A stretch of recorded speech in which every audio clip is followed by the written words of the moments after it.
This is iFanboy Pick of the Week number 768, brought to you by Mack Weldon. For 20% off your first order, visit mackweldon.com/iFanboy and enter the promo code iFanboy. Some of you are excited for the ad later and some of you are not. And iFanboy listeners just like you who are washing their hands and wearing their masks. Hello, welcome to iFanboy Pick of the Week, episode 768. I am Josh Flanagan. I'm here with Connor Kilpatrick. Hello. I don't like how I said hello at the beginning. I thought, why is that sound coming out? That's weird. Anyway, that's like everything I've tried to do when I tried to make music. I don't like that at all. I thought I did. Now I don't. And that's why I haven't finished anything. We are iFanboy. Every week we read that's everything in my life. Every single thing. We are iFanboy, and every week we read our stack of comics, and one of us picks the one that they like the best, and we call that the pick of the week.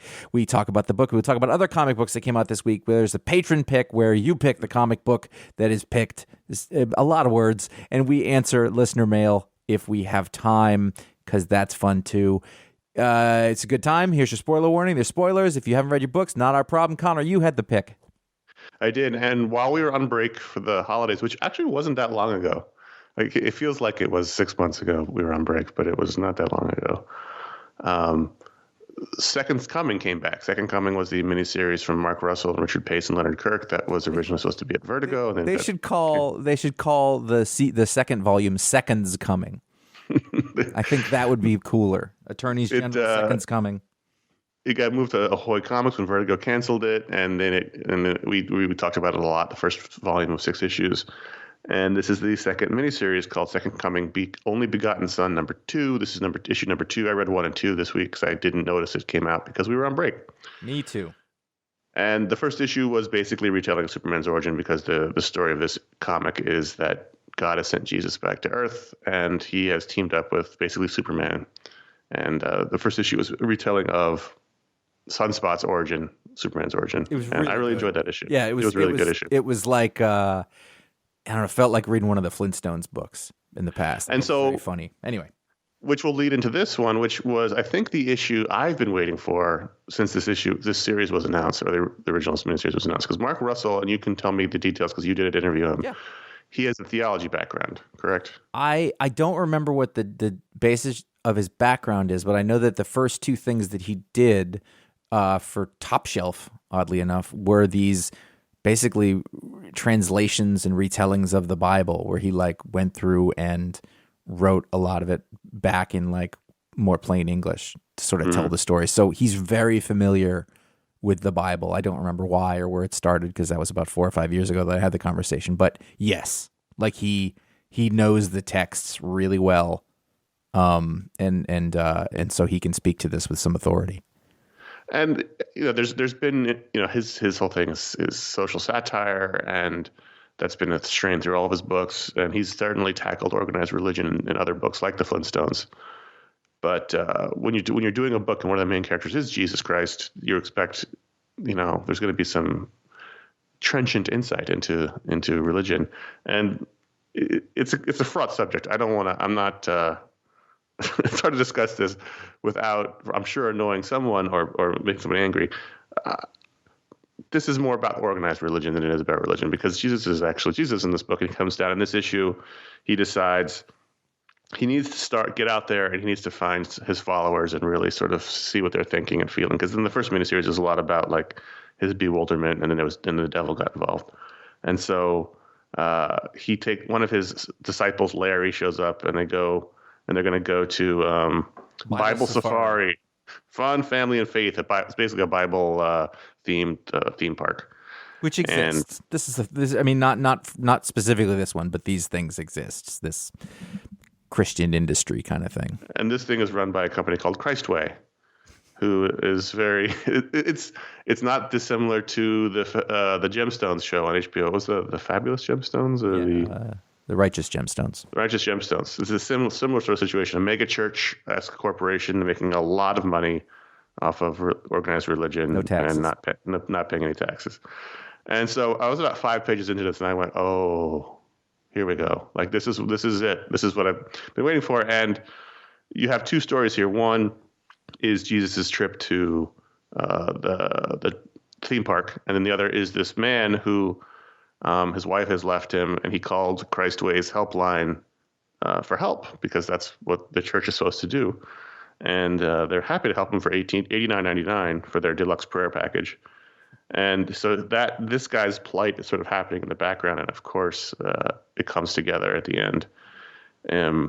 And what I loved about this issue, amongst many things, including Richard Pace's art, who he draws the whole thing, but then Leonard Kirk inks the superhero parts, so that looks more traditionally superhero. But I absolutely love his self-inked pages, that the Jesus storyline. I love his style is great. It's got a bit of a sketchiness to it. There's so much great texture in it. I mean, not to knock the Leonard Kirk pages, which are terrific superhero style art, but the Richard Pace stuff. That he also colors all of it himself. Not all of it. He colors his pages himself. It just has a great feel to it. So predictably, Jesus has a there's a lot of discussion. If Jesus were to come back to Earth now, he wouldn't be well received. That's a discussion that's pretty common. And so here he's mistaken for one of the performers, who in another panel are revealed to be all sort of middle-aged rockers and truckers.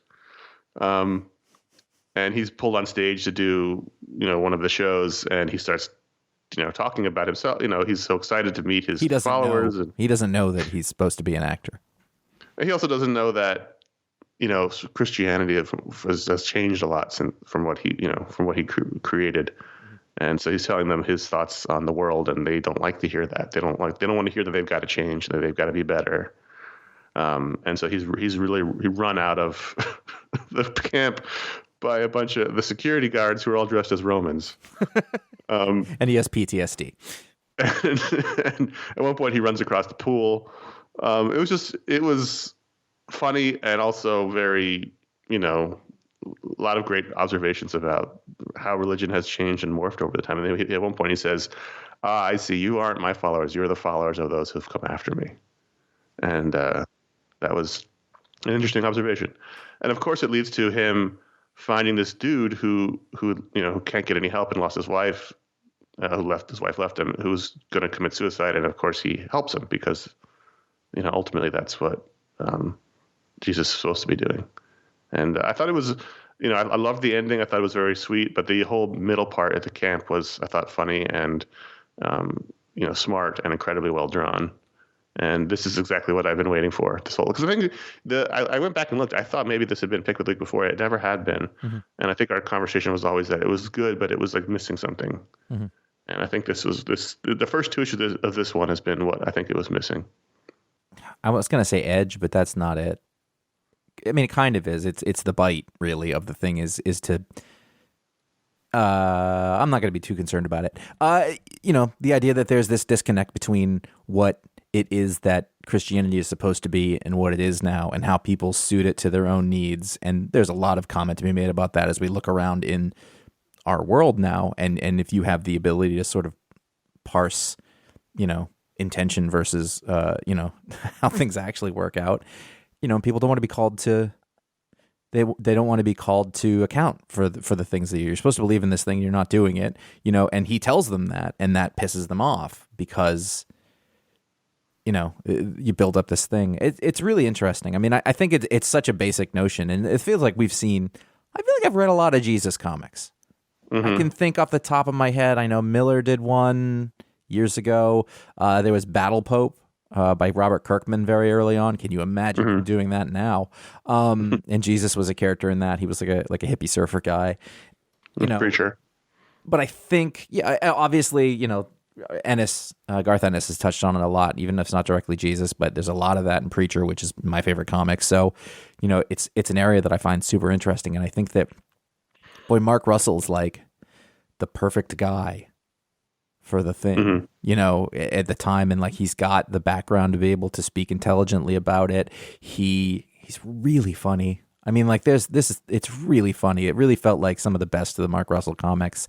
I don't think I finished the last miniseries. I don't think you did either. I got behind, and then at a certain point I read everything that I had, and then I just got distracted. I don't think I read the last issue or two, but I had made an effort to, and I was enjoying it for sure. So I didn't feel like I hadn't finished it. And then I was reading, I was like, I think I missed some of this. It's good. What's really interesting about books like this is that There was a big hue and cry and protest to the point where, AT&T, Warner Brothers, DC decided they weren't going to print it. It was before AT&T, but okay. I know, but the point is, it was people started protesting, having never read it and having never seen it, and raised a big stink, and then it got canceled. Now, two things happen when it moves over to Ahoy.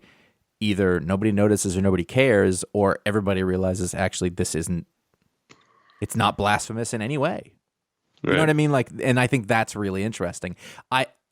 It'd be hard pressed to see anything in here that you could really get mad about other than the religious industrial complex, which is worth being mad about. Hey, I certainly see the commercials late at night selling you all manner of Bible products. That's the thing, huh? I can see.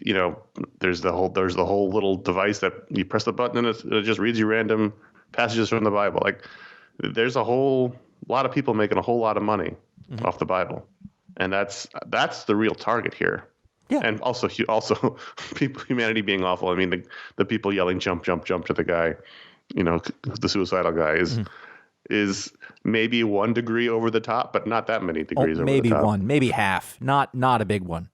Yeah, so it's not about religion here, because clearly Mark Russell knows a lot about religion. It's about the complex and respects the idea behind it.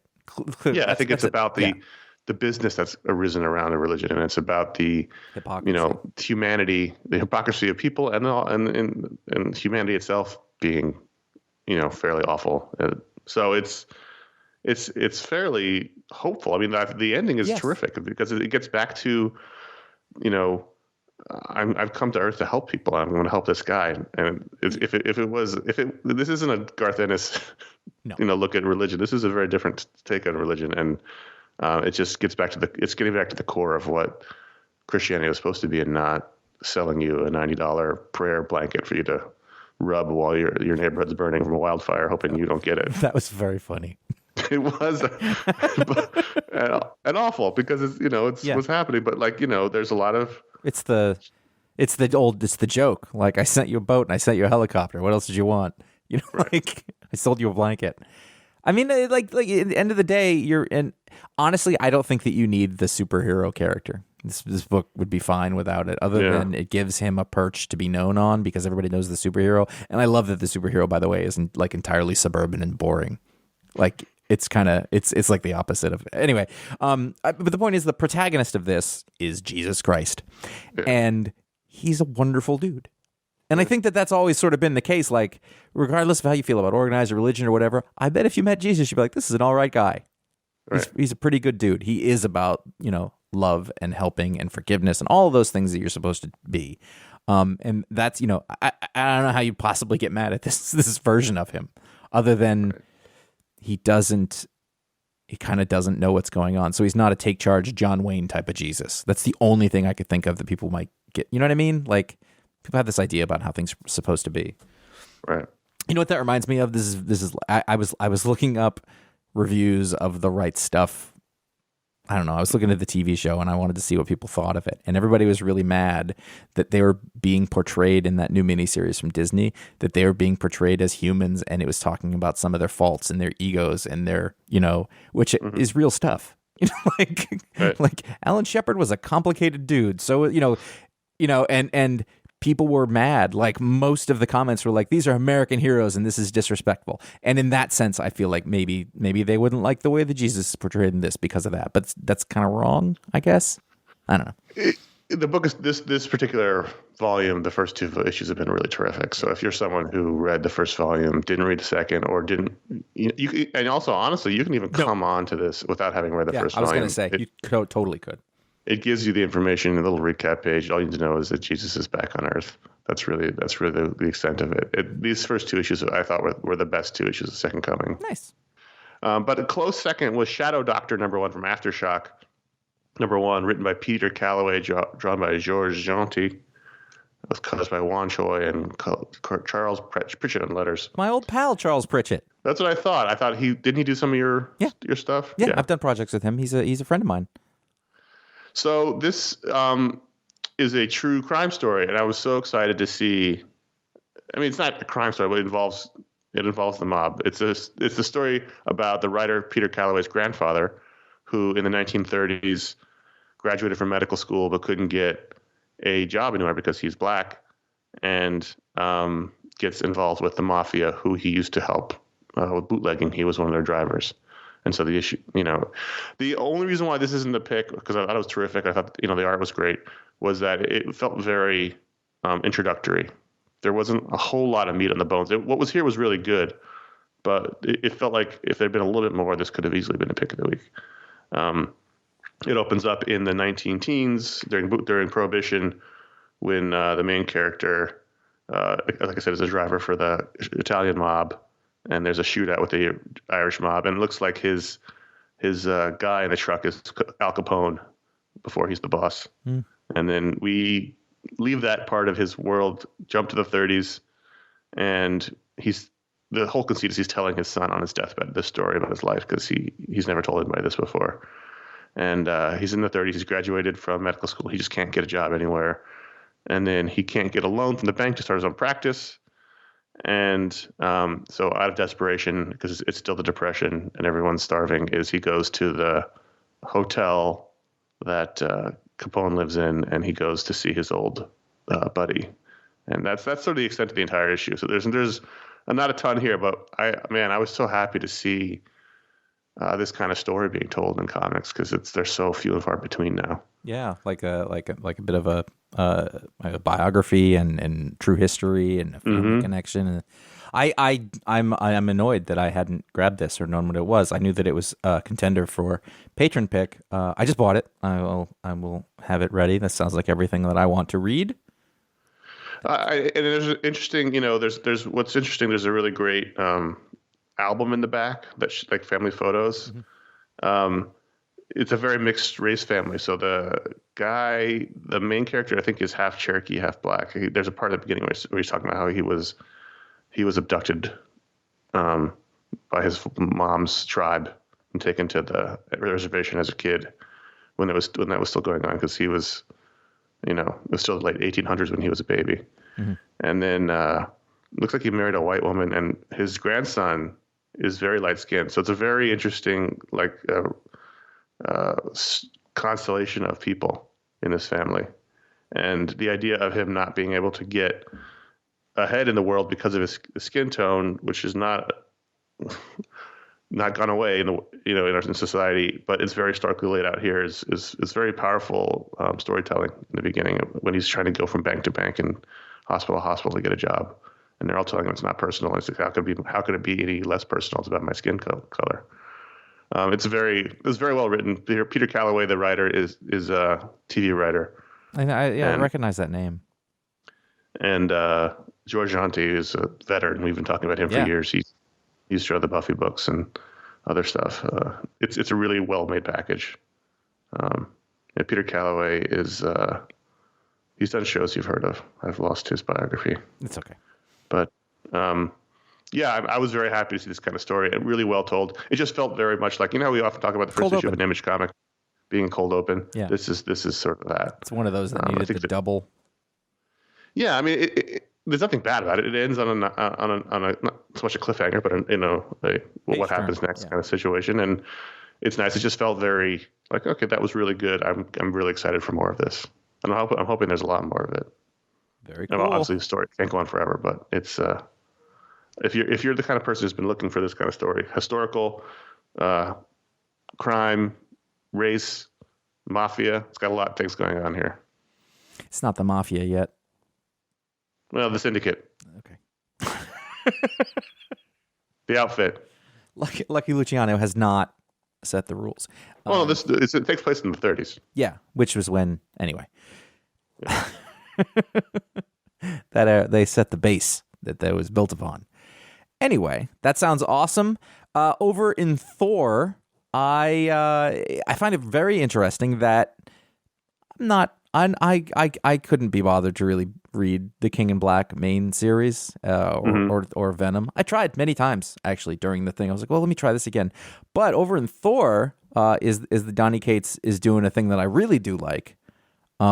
It's a really kind of gruesome Thor story that feels like it has actual high stakes, and is very tense, and it's personal because there's this guy Donald Blake that everybody knows and cares about, or thought they did, and it turns out that like he wasn't what they thought he was at all, and he was being tortured basically, all these years, because Thor and Odin are not the good guys here necessarily. Like, even if they weren't, it's one of those interesting things. Like, even if they're not aware of the thing that they were doing, they were still doing the thing to him, which has often these things end up being with the folly of the gods, which right? Is what, which has it's just about they're arrogant. They don't realize that the destruction left in their wake, even if they're not trying to hurt anybody. Yeah, and so that's a little what's happening here, and it's incredibly compelling. I don't like it when the issues are over because I really want to know what's coming next, and I thought that the end of this issue was really interesting and funny.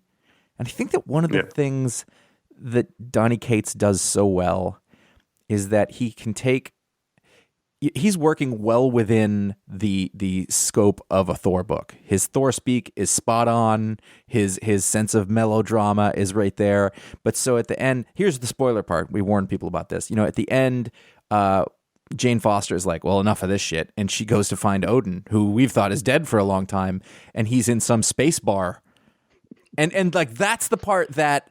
Looking like a hipster trucker. Yeah, but that's the part where like he is doing the traditional thing, but then you get to a certain point, he's like, well, why does this have to be like the thing we've seen 1,000 times before? I'm going to make this part a Rick Remender book. And I was just pleased. I was like, okay, that's completely unexpected. It's Odin shouldn't be dead. Odin needs to be part of the story. I think that's fascinating. And apparently maybe... It's also comics. No one ever stays dead. And he's also a god. Gods don't die. Right.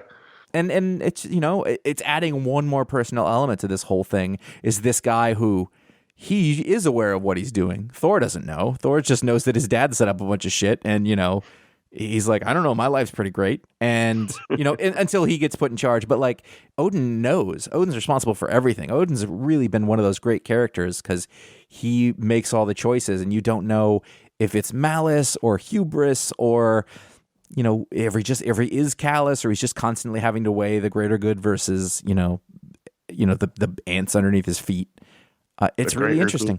I'm super into it. I think the art is really fun. Yeah, we talked a lot about Donny Cates' books in the last few years, but we haven't talked about him in conjunction with the Gosh scale, which I think his books, for the most part, score very high on the Gosh scale, especially in the Marvel cosmic realm. I mean, here you've got Thor, you've got Jane Foster's Valkyrie, you have Doctor Strange, you have Throg, you have I didn't forgotten about that part. There was a lot of Throg in this, and it was super fun. And you have Lockjaw, and you just like Donald Blake is just wrecking havoc across this particular world, and then no matter who they throw at him, he knocks them back. And Thor's not even in these books. He's stuck in a closet. Yeah, there's a one page of Thor where he's still stuck in the shadow realm or wherever Donald Blake would go, and he's being rained on by the sap of the world tree as Donald Blake tries to cut it down. And Throg is terrific. I love it's a cliche or a trope, but the littlest one being the most powerful or the hardest to beat, and Throg proves very difficult to defeat, but he does get defeated by Donald Blake because we're only in issue 4 of 6. That whole beginning part was great, where he comes flying out of Donald Blake's mouth. So Donald Blake's lips are all fucked up, and I loved his transporting battle with Lockjaw, because Donald Blake controls the Rainbow Bridge, so he can go anywhere, and they have Lockjaw, so they're constantly transporting all over the place to fight each other through time and space, and that's always fun. Yeah, this is an incredibly fun comic book, which is great, and the Nick Klein is awesome. He's a guy who, he's been around for a bit. I think the first thing I saw him on was a Rick Remender book. I don't remember what it was called, but I think he's gotten a lot better too. Maybe Viking was the first thing that he was on. Viking was the first thing I think that I remember. Ivan Brandon book. Anyway, I kind of liked it then, but I wasn't quite. And like over time, every time I see him, he's getting better, and I think it's really fun to sort of see somebody evolve. Like they had a lot going for him at first, but now he's got skills and experience behind him, and it's a really fun comic book. This was an action-packed issue. Yep. I mean, the modern comic is all talky, but this is an action-packed issue. Mm-hmm. Every page I'm looking at, there's something big going on. And that's what he does. And I think that's what, probably Venom fans are probably really happy about, is that like, it's just all action. It's, stuff coming at you. And over there, he's working with Stegman, and that's what Stegman has been put on this earth to do. Right. And also, but in the midst of the action, there's great character stuff in here Absolutely. too.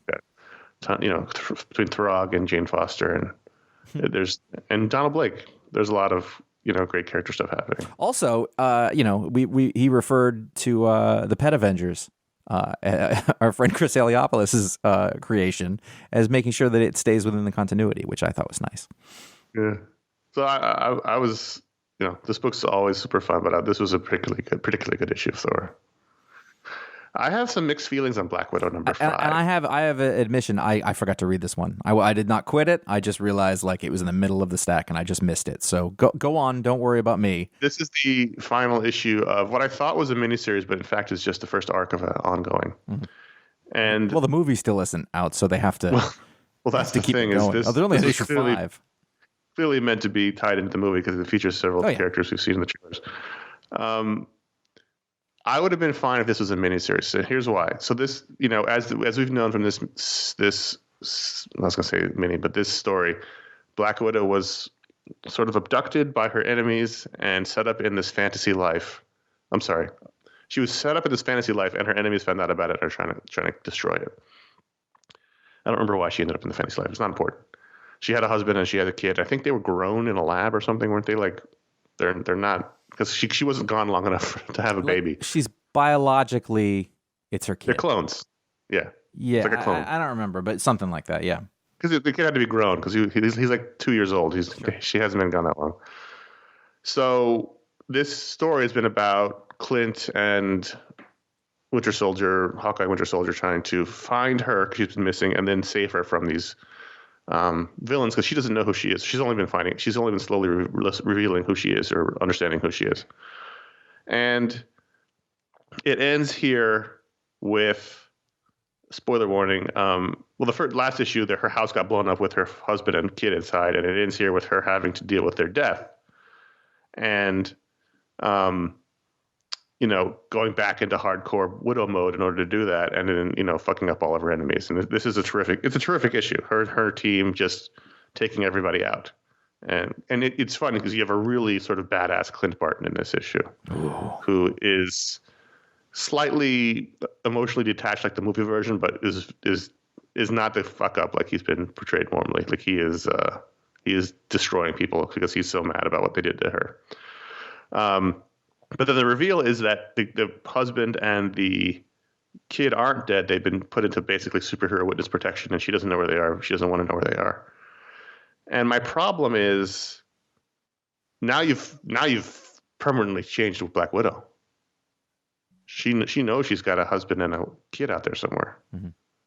I mean, you don't come back from that. Like that's like it's like adding Damien, and once you add the biological family into the mix, that character's changed now. Do you think that they also changed her costume, which is fucking bullshit? Do you think that there are some characters to whom you can do that and some that you shouldn't? And therefore, I don't think you should do any characters, but I think there's some that are worse than others. Yeah. You don't think there's some characters that like don't. There's some that they have to live forever. So anytime you permanently change them is a problem. But right, but wouldn't you be said that there were things that happened in the first 10 years that permanently changed them? If you think about it, like Gwen Stacy was killed, in issue 100? That permanently changed it, but that was a thing that people liked. And I know what you're getting at, but I think that there's Superman and Batman, when you mess with those, that can be really difficult. If you did it with supporting character, wives, girlfriends, husbands, father, the husbands, boyfriends. I think it's different when you add kids into the mix. Mm-hmm. I think that's the real challenge. It's not spouses. But shouldn't some of the characters reflect that reality?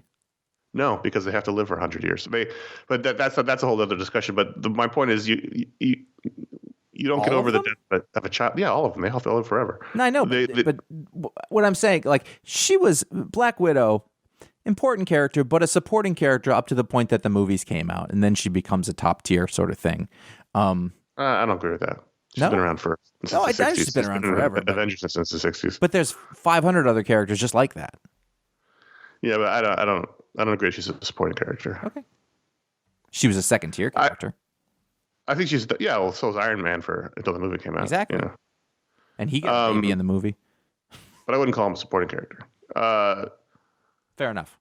I just worry about how it's a pretty major thing to do to the character. And you can sweep it under the rug and forget about it ever happened. It's certainly possible, but it's just harder to do when you have a child involved, I think. Mm-hmm. But no, the whole thing with this issue is she's got to put it behind her and move on, which she's certainly capable of doing this. But any character can do it. It's the cold Russian spy. But I thought it's easier to do that if you're just doing this miniseries that could be forgotten about. But if this is an ongoing series, I would have to assume it's going to be an ongoing thing. Mm-hmm.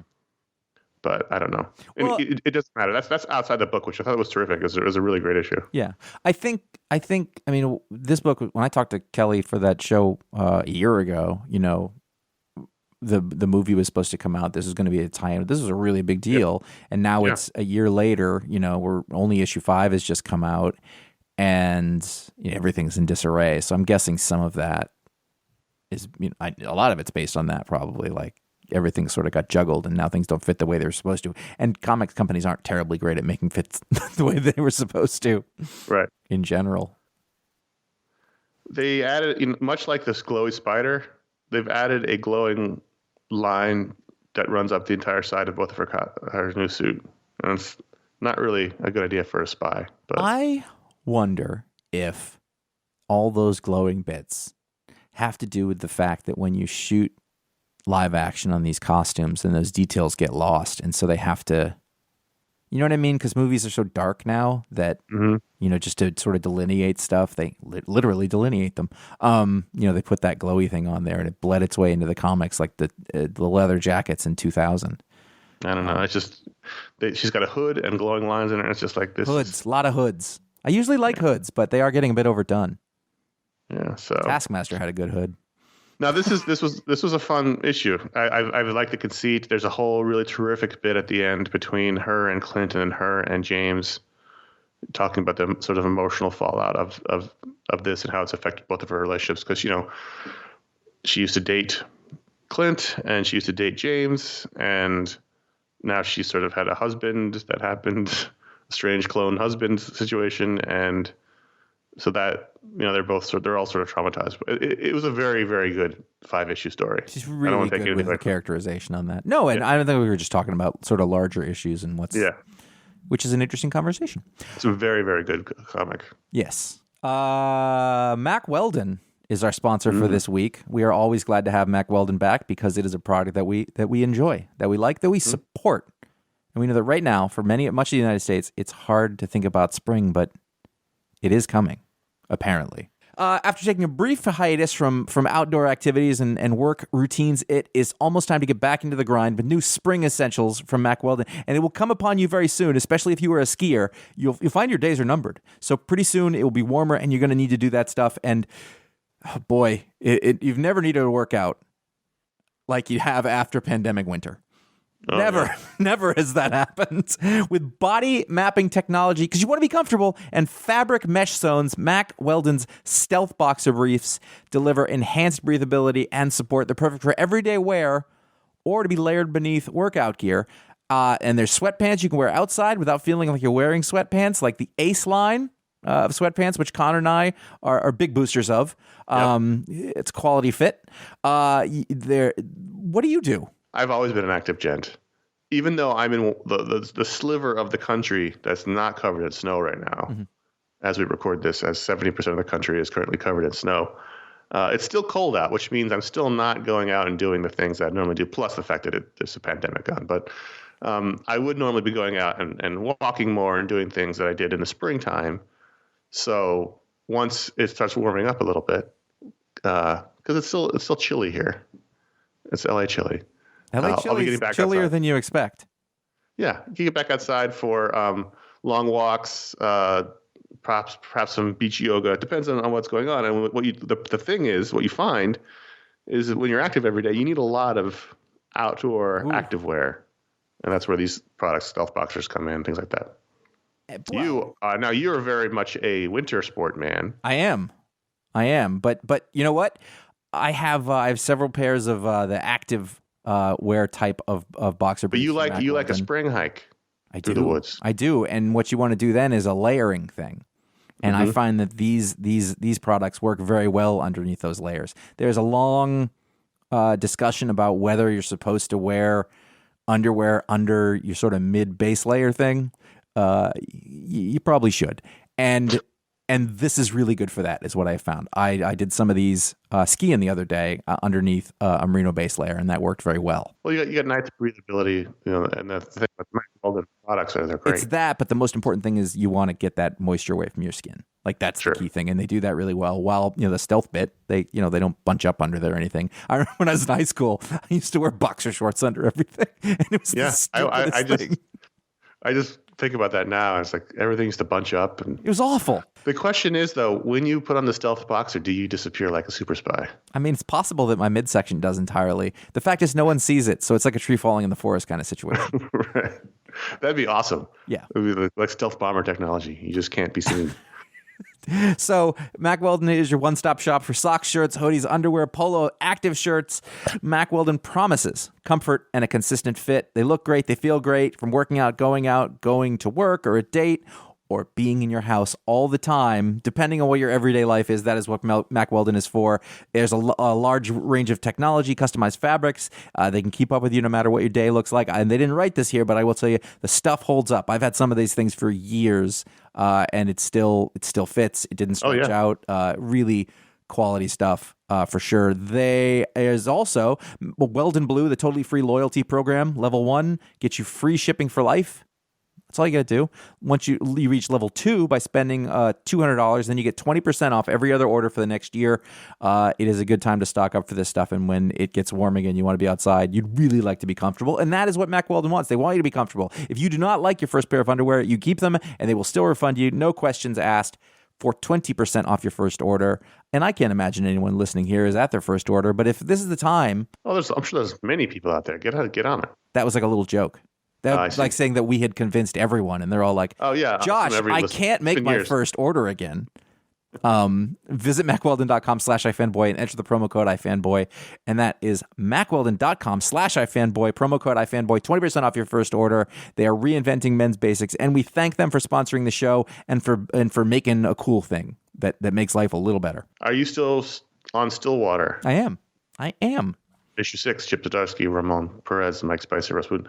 I think it's an interesting book. I don't know if I love it, but I feel like every issue something interesting happens in it. Yes, and it is this trope, this concept, this thing feels like it could be a million other image books. It feels a little Walking Dead-ish. Yes, but there is enough skill going on here. I mean, we've said enough things about Ramon Perez to last a lifetime. Although it's an understated thing for him. It's not, it's a very real life kind of looking stuff. It's a monthly style as opposed to like his graphic novel style. Yeah, and Zdarsky, I couldn't pin Zdarsky down as sort of a voice. You know what I mean? Like he does a lot of different things pretty well. I think that's really great though, that he does a lot of different styles. Yeah. Everyone gets pigeonholed in sort of their style, which is, I totally get. It's easier to sell this style, but I like that he can do a lot of different things. Yeah, and like I was saying, as a concept, if you were to tell me about this, I'd be like, all right, fine. The name sold me on this, and I think the names are the things that keep me around. But at a certain point, it's not just the name. It's there is something interesting going on here. There's something compelling that in a lot of image books by less talented or less experienced creators, I would have dropped off by now. And I haven't. There was something. So the town of Stillwater, as we talked about before, is a town in which no one ages, gets hurt, or dies. So if you die, you come back. If you get hurt, you regenerate very quickly, and we also don't age. And we, as we've seen before, that we have a kid who grew up in the town and was smuggled out, has come back as an adult, and so that's sort of the way into this story. Yeah. This issue was all about the town asshole / sheriff enforcer who was ex-military and has apparently smuggled in all of his ex-military buddies, and now they're going to take over the town. That's like what this issue's all about. They were a Marine. They're Marines, and he goes to the reunion, and they're like, hey, you don't look like that. I really there's some scenes in here with his commanding officer, who sort of catches him, and he thinks one thing is going on, but a different thing is, and they're weaving this thing where they're building the world. Listen, it's a think piece about a mid-level town struggling with its own success. Its own immortality. So I thought the last issue was really interesting about the sort of resistance, the underground resistance. Yes. The only thing I thought was off about that was I think is really underselling the problems of this would actually. They're like, oh, if people find out, they'll like, we'll all be scientists will take us apart. It's like, no, every single human being on the face of the planet will try to come to your town. That's what will happen. I kept thinking. I kept thinking about like the logistics of it, like does Amazon deliver there? Like there's no way in this world to keep people out of a town, and this story would have worked 50 years ago a lot easier. Right. Yeah, it's good though. Yeah. I think there are things they're not necessarily thinking all the way through, but it's still interesting, and I am enjoying it. And I'm going to assume you didn't read Teenage Mutant Ninja Turtles: The Last Ronin #2. I'm not. I'm shocked that you did. That we're talking about this. Well, the first issue was the Patron Pick. We both did enjoy it, and I think one of the things we talked about as I scroll through the 75 variant covers is that was a really terrific issue, and I think what we said was this would have been a terrific one shot. Mm-hmm. And the question was, what is this going to be like as a series? First of all, it took 4 months for the second issue to come out, so that's a problem right off the bat. And I think what I thought sort of bared out. This issue was fine. It was good. It flashed back. It showed us a lot more how we got to this point where Michelangelo is the only turtle left alive. And at the end of the last issue, he finds April O'Neil, who's got like a prosthetic leg and arm, and we find her family and her daughter with Casey Jones, who's also named Casey. And there's a lot of it is flashing back to sort of the end of things. Splinter's dying, and they got attacked by the Hand, and the other turtles are going for revenge. It was fine. It was good. I don't have anything negative to say about it other than it wasn't as strong and as interesting as the first issue, which I still think would have been like a really incredible one-shot issue. Is it supposed to be an ongoing? I think it's a miniseries. I think it's a 6-issue miniseries. Uh-huh. I think. But, it's Eastman and Laird, and they have a cameo as two guys in the subway in here, and it has a feel that I really do enjoy as a turtle fan in the 80s. But I don't know if I'm going to stick with it or not. I can't decide. I really did enjoy that first issue. I mean, this issue was fun. At this rate, you're talking about 2 to 3 issues, like 3 years. So it's not a huge commitment. That's true, but it's also I got to remember to read it and remember what happened in it. But I haven't decided. I didn't think this was bad at all. I just was like, it wasn't as strong. It wasn't as compelling, as interesting as. The more we find it out, the less interesting it's gotten, which is how a lot of things are in comics. So I don't know how far I'll stay with this. How about Marvel 5? Did you read that? I did. What's funny, when you wrote it there, I thought, oh, crap, I didn't read it. And then I was like, oh, yes, I did. And then I was reminded that, oh, man, Gene Ha is one of my favorite artists, and we never get to see his work. Yeah, this is the anthology book set, vaguely. Yeah. I don't think you can even say set in the Marvel's universe, but it's just a timeless Marvel anthology. Yep. And it features 3 stories, which I thought were all good. But the first by Gene Ha and Xander Ken and the team behind Top 10. And they did some with Alan Moore and some without. Behind Top 10. And then an Adam Hughes story and a Mark Waid story, which I want to get to too. But Adam Hughes, just getting sequentials from Adam Hughes is great. And we had World War II Captain America. Everybody loves a good Wong story, I think. Oh, the Gene Ha Xander Cannon story was a day in the life of Wong, and I thought it was great. It was. It was. I was like, I've read this in a Hellblazer book, but whatever. And the Captain America story as a it's Nick Fury. Yeah, it was Nick Fury. Drinking in a bar after the war is over, and he's basically drinking to the memory of Captain America, who he believed had died at the end of it. And I loved it. I hadn't. Is beautiful and is just a really good one. And then you talk about Wolverine and Hulk? Well, I mean, it was a story about how Cyclops does not like Wolverine. We know that. We all know that. It's true. But so he's trying to convince Professor Xavier that Wolverine is not worth being on the team. It's just he's got too many problems. He's too overly emotional. And then the whole thing is all the points of contention that Cyclops has. Professor Xavier says is his strength. His strength is his rage. It is his strategy. You just can't. It's different. And it was. I won't say it's great. It was the least great story of the three, but I thought it was entertaining, and I thought the art was interesting from Lucio Perillo Tours. This is like one of those sort of like Italian artists that we used to see a lot in the early 2000s, like this with all the rage kind of art. I'm trying to think of that one guy who just did everything for a while. But it's interesting because Cyclops, and you can see here that he's in his X-Factor uniform, so we can say, oh, okay, he's younger, but not sort of. No. This is his 90s. This is his 90s uniform. Okay. Well, I always think of that as his X-Factor thing, but either way, early 90s thing. So let's say he's a youngish commander, but he's not sort of a newbie. And I think that a good commander would recognize the strengths of the people in his team. He can't see beyond his hate and jealousy because Jean wants to bang Wolverine. That makes him a bad commander, bad management. Everyone is human, and well, no, his blind spot he's is not Wolverine. human. Anyway, sorry. I got all Krakoa. I'm like, whoa, man, don't paint that on me. The first two stories of this were terrific. The third one, I enjoyed the third one. I mean, we also can talk about Adam Hughes' art all day, and we know what that's going to give you. But he wrote a great story, wonderful dialogue, great timing, great storytelling. I mean, I don't want to say it's a shame. He's because he's probably do, but to have him not do sequentials more often feels like a loss. Well, think about the fact that we had Gene Ha and Adam Hughes doing sequentials in the same comic book. I know that's crazy. That's pretty crazy. That's what happens when you put, Alex Ross and Kurt Busiek in charge of putting a comic book together. Is that you get these guys to come out and do this stuff, and I don't know that. Oh God, this is going to sound like an old person thing. I don't know that today's fan base can really know or appreciate that stuff because it's not part of their experience. Or how rare it is. Yeah, and how special.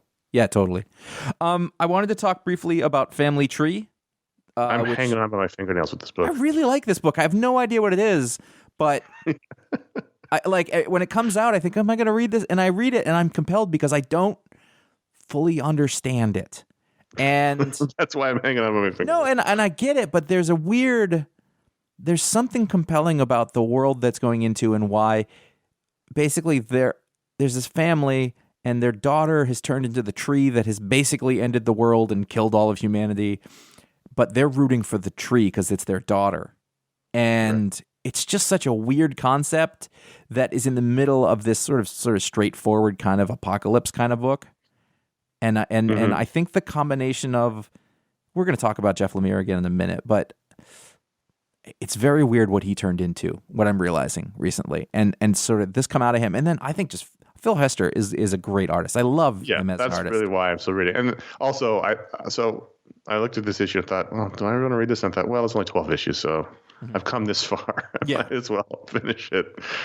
I couldn't tell you why. I mean, I'm not going to sit here and tell you that I think it's a great book or the best one I've read, but I find it compelling. And every time I read it, I'm glad that I read it. I don't know what that means, but there you go. Those are the books we want to talk about, but at patreon.com/iFanboy, you can vote to add a book to the rundown. It's called the Patron Pick. And this week, the patrons chose Snow Angels #1, a Comixology original.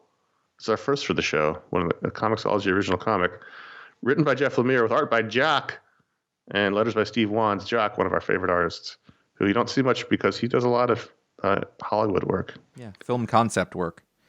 Yep. Go ahead. Here's the question I got from this. Can someone get Jeff Lemire a puppy? Well, I mean, this is the thing from the trees to this to other... Sweet Tooth. Yeah, exactly. A lot of post-apocalyptic stuff. In fact, only post-apocalyptic stuff. And, we've met the guy. He doesn't seem like the world's darkest person. Mild-mannered. I think he might be. And this is he's a Canadian, so very friendly on the outside, just dark and evil on the inside. That's right. I haven't offended Canadians for some time, but it is dark interesting in there. That all of his books are the same genre. At least all the books that I'm aware of at the moment. But he's it's interesting. He's also getting better at it. He's very good. It's just like it's like another post-apocalyptic book. Yeah. Was there another one this week? This is one of those weeks where all his books came out. He's got 3. right now because Sweet Tooth was last Family week. Tree, Sweet Tooth was last week. Snow Angels. I guess that was it. Yeah. You know what I found really interesting about this is that, and it made a connection that I don't really have, and we haven't even talked about the book itself, but Jock... He needs a puppy. Jock isn't all that far off from Jeff Lemire's own work. Is what I got. I got the feeling it was like thematically it fit very well. I mean, his art, like the art, yeah, it doesn't really like. When I think of, I was looking at this when I was looking at Sweet Tooth last week. Jeff Lemire's art is very strange, and the fact that I see what you mean. Yep. But you know, like this actually doesn't feel so far off from the work that's being done by him. You know, drawing on Sweet Tooth. I don't know why that is. The styles aren't as different as I would have thought. You know what I mean? Like Jock does a little more dramatic angles and stuff, but they're all angular people. Yeah, Jock's is obviously more naturalistic than Lemire's is. Lemire's more cartoony, but it's a very similar family. Yeah, there's a looseness in it. There's an impressionistic part of it that I had not put together until I was reading it because I kind of forgot it was Jock. I was very aware it was Jeff Lemire, which is interesting, I think. All that said, this is a weird story, and I don't know what it is yet. And it was, again, I don't want to keep harping on this, but like, if these aren't the names involved, it would have been absolutely terrible. Probably. Well, I wouldn't say that because the art was terrific, but I meant the names, both of them. I mean, I'm saying, again, this is the kind of book that doesn't sound great on the surface, but given the people doing it, there's a thing that I'm waiting for something great to come out of it. But a lot of lesser talented creators could not make this into something that would be a father and two of his daughters are skating down the trench, which is a giant snowy trench with ice at the bottom. It seems endless. And they went out to get food, and they're bringing it back leave to the trench. And you don't go too far from where you are in the trench. Like, there's a rule that was set up very early. And I was like, that is terrifying.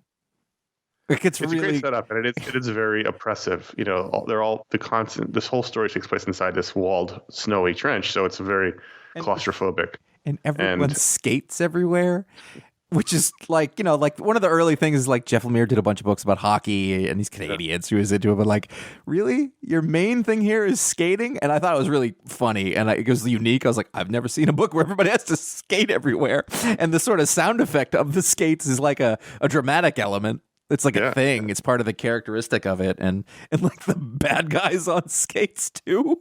It's just, and so they come back, and of course, you know, there's been a massacre, and everyone's dead, and not a lot happens. And there's a dude called the Snowman, who's their sort of like their urban myth, who may or not be responsible. They have to pretend to be dead, and this guy's, you know, standing over the bodies with a bloody blade and a cape and a sci-fi mask. Mm-hmm. The designs are all great. I mean, I'm happy to see any Jock. I don't know if I feel compelled to read more, but it would be hard to not read more because I don't ever see Jock's art. Same way with Adam Hughes and Gene Ha. I bet that this would be, I know that it's a Comixology original, and so it'll be serialized in the way, but I bet that this would be better to read as one thing. Yeah. That's my guess. And Lemire, I think he's a graphic novelist. Yeah, that's kind of the deal. Like, he's not the master of the end page, you know, wait for the next one. He's telling a story in chapters, and it's all formed well, but I think he's also somewhat sparse, so it doesn't feel like you get a lot of story in each issue. Yeah. These are not complaints. These are just what I would say to be qualities. So, yeah, I mean, it's just, there's not a lot happens. They're coming back on the skates, kish, kish, kish, kish, and then there's good characterization between the little family, I think, and the two daughters and how they work, and, you know, how did the world get like this? What's with this trench? I want those questions answered. Mm-hmm. Mm-hmm. Snow Angels #1 from Comixology ratings. 3.5. 3.75. I think that lately we've been getting a lot of books that are almost 4s. Mm-hmm. You know, I think but 4, I feel like you really have to earn a 4. Like, there has to be a thing that puts you over the top, and I don't know that that's special. And the thing for me is a 4 is a probably will read again. Yeah. Oh yeah. Yeah. A 4. And that's why I've got 3.75 because I'm not sure.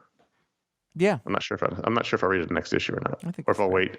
I think this will probably come out some way in paper form. collected form. So I don't know. We'll find out. So that's the patron pick.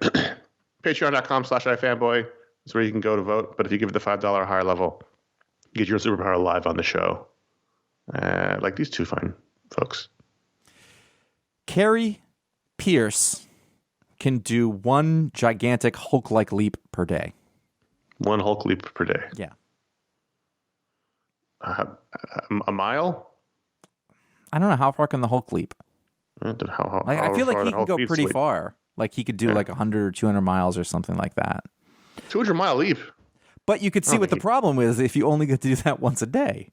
Yeah, how are you going to get back? I always wonder what sort of accuracy the Hulk has on places. Is he flinging himself in one direction, come what may?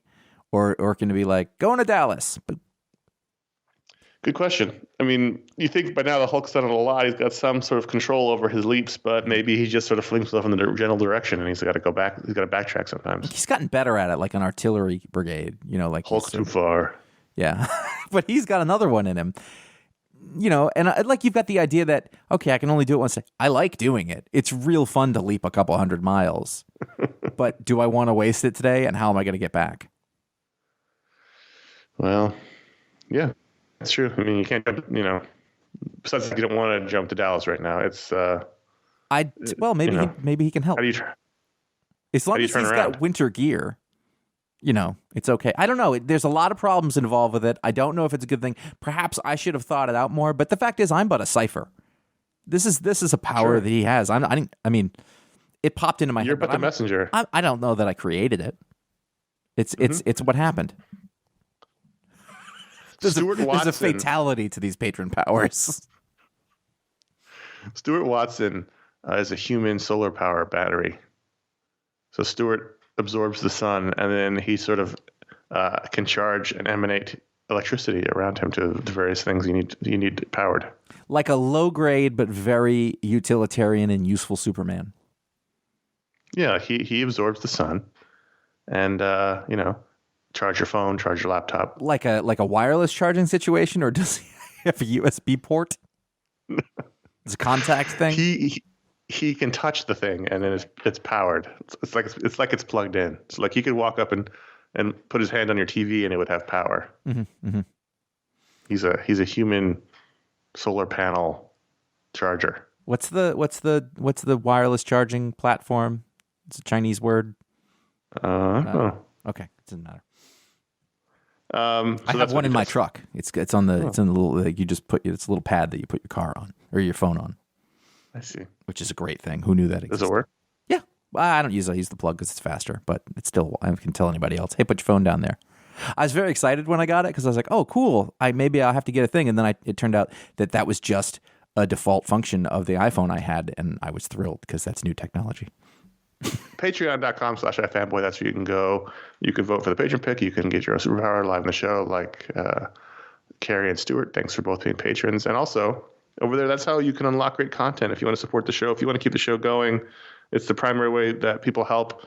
And they unlock great shows like the Talk Explodes and Book Explodes and Media Explodes and the YouTube shows and the Hangouts. All that stuff's been unlocked by the patrons at patreon.com/iFanboy.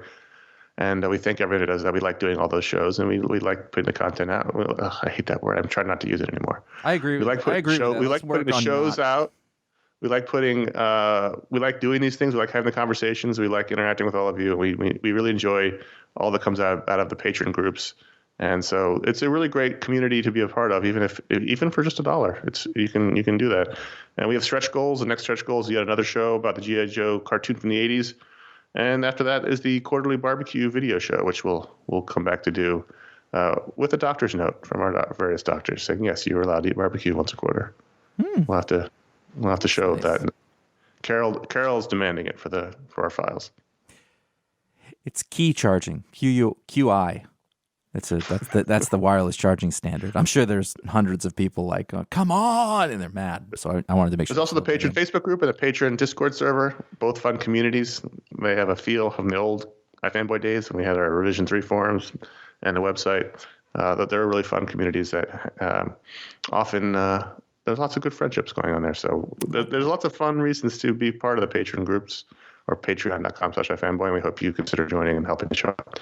One of the things that I like about the patron powers is that I recognize so many of the names from over the years, and I always like that. And I can't always necessarily put together, but I know a lot more of them than I would think I would. And I just like that. I'm always really appreciative. I'm like, oh, I've known this name for 15 years.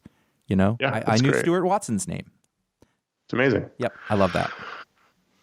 You can get t-shirts at ifanboy.threadless.com. We have great t-shirts, iFanboy logo, Herm, Pickly podcast ratings. If one is Electro, GDAT, Nothing Makes Sense, Nothing Matters, Stay Home and Read Comics. Those are our shirts. You can get them, the designs on things other than shirts, but primarily shirts, and we thank everyone who does that. And you can still contribute to the Comic United Fund by buying the Stay Home and Read Comics design, which is still a good lesson. We're still not out of the woods. Stay home and read some comics. And so new designs will be coming as we think of them, and that's just the way of the world. iFanboy.com/support, direct donation via PayPal, and iFanboy.com/Amazon. You can find the Booksplode books and a general Amazon link. And we thank everyone who does all those things. Again, the show would not be here without you. I mean, we do appreciate everyone who supports the show. Email? Okay. Yeah, I was just looking through it. Let's do that first one, and then we'll go from there. Scott H. from Portland, Oregon.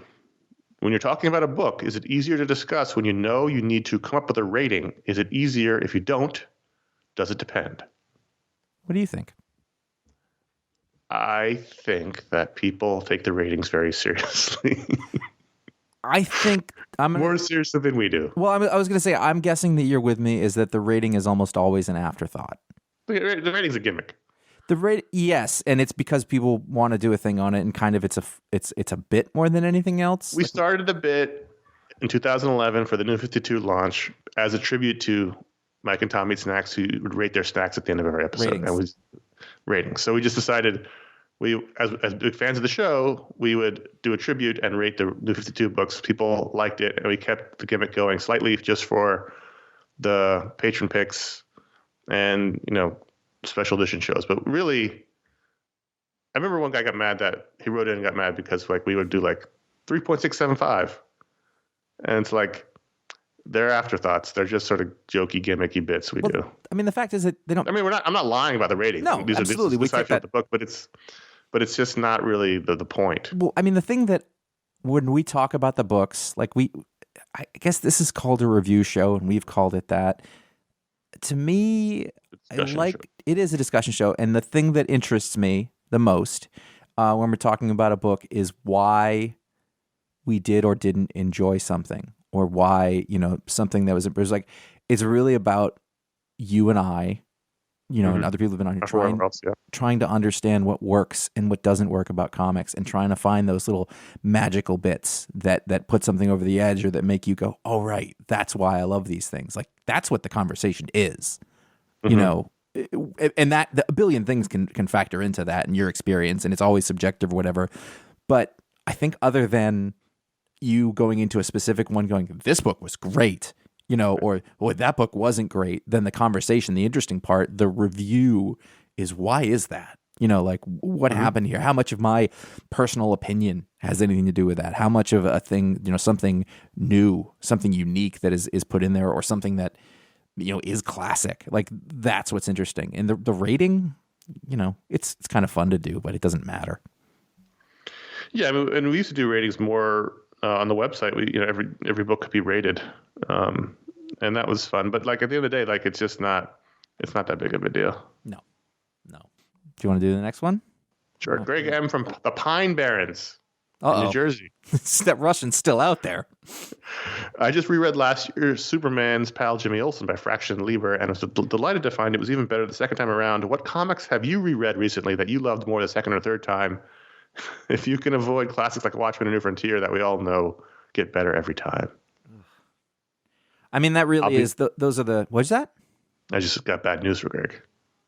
Yeah, I don't know that I go back to a lot of them. I am rereading Preacher right now, and I know that that's an obvious thing, but that's kind of the mark of a great book, is that you really do want to go back and do it. I mean, the nature of the show means we're constantly having to read new things, and just any spare time. If it's not for a Booksplode, I'm not really going back and rereading any of the single issues we talk about, just by the nature of time. But you buy a lot of collected editions. You must go back. Yeah, to some but those can't all be your favorites. You have hundreds of them, though. You must. I mean, and listen, I have tons and tons and tons of comics and graphic novels and stuff that I do not go back and read. They're here. I don't know why they're here. Well, I've really changed my buying habit. I tend to only buy really the classic stuff that I really, really want to shelf. Like when we recently moved, I went through and got rid of 2 boxes worth of trades. I was like, I'm never gonna look at that again. Yeah. You know, there was a lot of stuff I got rid of. I mean, I donated. So I don't, I got rid of almost all the New 52 trades that I had gotten originally. Like, I got rid of a lot of stuff. So I really only buy, that was a really terrific, Mr. Miracle. Right. That kind of thing. So I think, in that same way, though, I think that if I'm giving something a reread, it's probably something that I loved in the first place. I'm not going to go back and read something that I was mediocre on. Even if it turns out to be great later, I wouldn't really know that. I would think is, I haven't read Preacher in 5 years. I want to read Preacher again because it's one of my favorites. Or even Watchmen. I know that I know you said not to do this, but I know that every time I read Watchmen, I'm going to be more impressed than I was the last time I read it. And I think that's what makes those masterpieces. I think it's less likely that you're going to find a run of Ed Brubaker, Captain America. Well, I have that book, but just a random run by somebody you really like that you go back and read it and really get a whole lot more out of it that you didn't before. I mean, I'm sure there's not a lot of books we would, but again, it's just a time factor. It's 2 or 3 nights a week I'm reading books for the show, and then there are the nights I'm trying to read non-comic stuff, and I just don't have a lot of time to go back. Even books that are great, Superman's Pal Jimmy Olsen was terrific. I don't know when if I'll ever go back and reread it. It was really terrific. The only thing I can think of is there's stuff that I've gone back and read that I didn't the first time or didn't finish or whatever. They're almost always Garth Ennis books. I read through all of Hitman, and I had read most of it. And the next time I read it, I was like, "This is superior." It was really great. And then based on that one, I read all of the Authority. Kev was this weird character that he created to go with the Authority, and I read through all those, and they were brilliant. I mean, I think we read. We went through Sleeper again a year or 2 ago for the but that's for Booksplodes. I know that, but that's the closest to sort of a thing that was pretty good. Then went back, and it's almost more that instead of finding more in it, I mean, we're different readers, but to go back and confirm this thing, sometimes the things that you loved 10 or 15 years ago maybe weren't that great, right, when you go back to them. But it's always cool to go back to something and see oh wow, this is still really cool. There was something of that then. I've done it. I can't think of a ton of things outside there's just my favorites. the churn. There's the nature of the churn. The nature of the churn is difficult. It just doesn't leave a lot of time for rereading. I have read Carl Barks's Scrooge McDuck Volume 1 book 10 times with my kids. So I've gone back to that a bunch of times, and I'm always it's kind of always just impressive how fun it is and how the cartooning is, but it's not, that's the closest one I could get when I'm looking at my shelf right now. That's a classic. Yep. And that's yep. Yeah. I think what he's talking about is, comics we talk about in the show that we really liked, from last year or whatever. It's that's not going to happen. It's Because just not going to happen. my house is actually full of classics, and those classics need more time. I'm looking at Elektra Assassin right now. It's I should read that again, or but that big book of Velvet that I have over there, probably not going to happen. And I liken it to TV shows. Yes. There are shows I watch every week or whatever, and I really enjoy them, but I'm never going to rewatch them.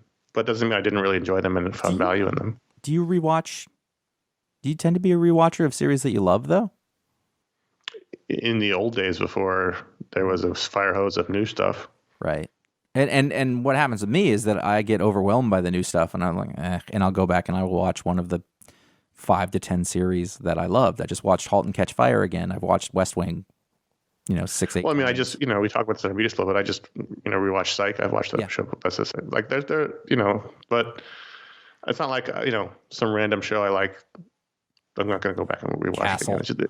It's the same. It's the same concept. The new stuff comes out week to week, and you enjoy it at the time, and it's valuable, and it's good, and it's well crafted, but. All that I've gotten out of this conversation right now is that I just need to empty my shelves because it's wasting time and putting stress on my floors. And my kids don't care. There was a while where I was like, well, maybe my kids will want to read this stuff someday. Not the case. Well, you don't know that. They're still pretty young. They don't seem to like anything that I've ever heard of or Well, you should tell them a YouTuber made them. They would probably watch a video of a YouTuber reading my books before they'd read my books. That's not even a joke. You should just create a channel and just have some read the books on the channel, and then I'll spike my hair all up and get really excited and like hide my face. Contact at iFanboy.com. You can write in like Scott and Greg. Thanks for writing in. And here's what's coming or what's happened previously. We had the Jack Kirby, The Epic Life of the King of Comics Booksplode recently, and we also had the Animation Brain Trust discussing Batman Soul of the Dragon. Both those shows are behind this one on the feed, and you can enjoy them as we enjoyed making them. So those are back there. So I have an update. Connor, I don't think I've shared this with Connor. I had a Talksplode that was all set to go, and then the person got sick, and we haven't been able to reschedule it yet. Actually, I got to check and see that they're okay. I have 2 other Talksplodes scheduled to record in the near future. So we've talked about this before. Your number will be satisfied. It's just maybe 3 in a month. That's actually very possible. This is going to happen. So there will be 6 this year. There will not be 1 this month, and there will be 3. I don't know what the schedule this month has got 1 more week in it. Right, I know, and so you probably won't have them. That's not necessarily true, my friend. Well, this week we have our Media Split, which we're recording. Right. As you hear this, we will hopefully have already recorded it. So there'll be a Media Split this week. You're right. I won't be doing it. It'll be. We'll be talking about Cobra Kai as our main topic. Speaking of new content coming out like a fire hose. And that'll be this week. And because many of you have asked in all the places you can ask, we are not planning on doing a special edition show on Zack Snyder's Justice League for various reasons. Well, one of them is the thing we were just talking about. We're talking about time. He's not getting any more of mine. No. I don't want to watch that. Hey, you know this dessert you hated? We put some bananas on it. You want that? No, I'm good. Head over to fanboy.com to find out all of our shows. The shows we just talked about are all there, and all of our old writing is there. You can go back and relive comics from through the year 2013, through the articles and through the podcasts. It's all there. And also facebook.com/iFanboy and at iFanboy on Twitter are where you can find us online, at iFanboy Comics on Instagram. All those places are where you can find out what the pick of the week is before the show comes out. And individually, we are CS Kilpatrick on Instagram and J.A. Flanagan on Instagram. And at youtube.com/iFanboy, which you can find all of our old video content. And we've also been putting these shows up there, by the way. But our old video shows in the past week were the What Were They Thinking mini that Ron did about Iron Man's roller skates. We did a spotlight on Ben Temple-Smith's career, and Ron interviewed Brian Michael Bendis. Those are the shows we put up last week. I know what he asked him in that interview. I don't know. I know there's one question in there that he definitely asked about, and we still don't have an answer to. This is 2008, I believe. What is in my closet? So, do you think that will show up on WandaVision? Got a few issues. Got a few episodes to go. I think there's a lot in there. Boy. Like and subscribe. If you like this show, if you're on those YouTube shows, you actually subscribing or liking them would probably be good. I don't think we're talking about a revenue stream at this point, but but that stuff's there. If you like it, you want to tell other people about it, you want to leave a review. There's more platforms now. It was only Apple Podcasts for a while, but now there's the Amazon and Audible and there's a lot of places that people get podcasts. So you're the street team. I've said that our marketing and advertising budget is basically non-existent, and by basically I mean it doesn't exist. So that would help us. If you'd like to do that, keep this going. We'll be doing that regardless. Tell people about it that you like. Tell your letter carrier, or your UPS freight delivery guy who had some questions for me the other day. That's your job as a listener. That's all we expect of you. That's your platform. It's not what you stand for. Let's stop this. Let's end it. All right. So that's the show. We'll be back next week. And until then, I am Connor. I am Josh. Be safe out there. Take care of people around you. If you are in a very cold place, I wish you the best of luck. And oh yeah, we do want to mention all of the FM base in Texas who probably aren't listening right now, but eventually will be. We hope you're doing okay. I have a lot of family there, so yeah, me too. We've been thinking about you and the area, and hopefully you're staying warm. And we it'll melt. we know it'll get better soon. Take care of yourselves, everyone.